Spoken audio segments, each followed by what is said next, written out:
ಮಗು, ಯಾರಾದರೂ ನಿಮಗೆ ಯಾರ ಬಗ್ಗೆಯಾದರೂ ಏನಾದರೂ ಹೇಳಿದರೆ ಆ ಮೂರನೇ ವ್ಯಕ್ತಿಯ ಆಧಾರದ ಮೇಲೆ ಅವರ ಬಗ್ಗೆ ತಪ್ಪು ಅಭಿಪ್ರಾಯವನ್ನು ರೂಪಿಸಿಕೊಳ್ಳಬೇಡಿ. ನಿಮ್ಮ ಸ್ವಂತ ಅನುಭವದ ಮೂಲಕ ಜನರನ್ನು ಅರ್ಥ ಮಾಡಿಕೊಳ್ಳಿ ಮತ್ತು ತಿಳಿದುಕೊಳ್ಳಿ. ಕೆಲವರು ಇತರರ ಬಗ್ಗೆ ಅಸೂಯೆ ಪಡುತ್ತಾರೆ ಮತ್ತು ಆ ಭಾವನೆಯಿಂದಾಗಿ ಅವರು ಅವರ ಬಗ್ಗೆ ನಿಮಗೆ ತಪ್ಪು ಅಭಿಪ್ರಾಯವನ್ನು ನೀಡಬಹುದು. ಅದಕ್ಕಾಗಿ ನಿಮ್ಮ ಸ್ವಂತ ಅನುಭವದ ಮೂಲಕ ಜನರನ್ನು ಅರ್ಥ ಮಾಡಿಕೊಳ್ಳಿ.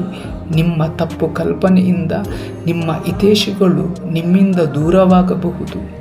ಆದ್ದರಿಂದ ಯಾರು ಬೇರೆಯವರು ನೋಡಿ ಅಸೂಯೆ ಪಡುತ್ತಾರೋ ಅಂಥವರ ಮಾತನ್ನು ಎಂದಿಗೂ ಕೇಳಬೇಡಿ.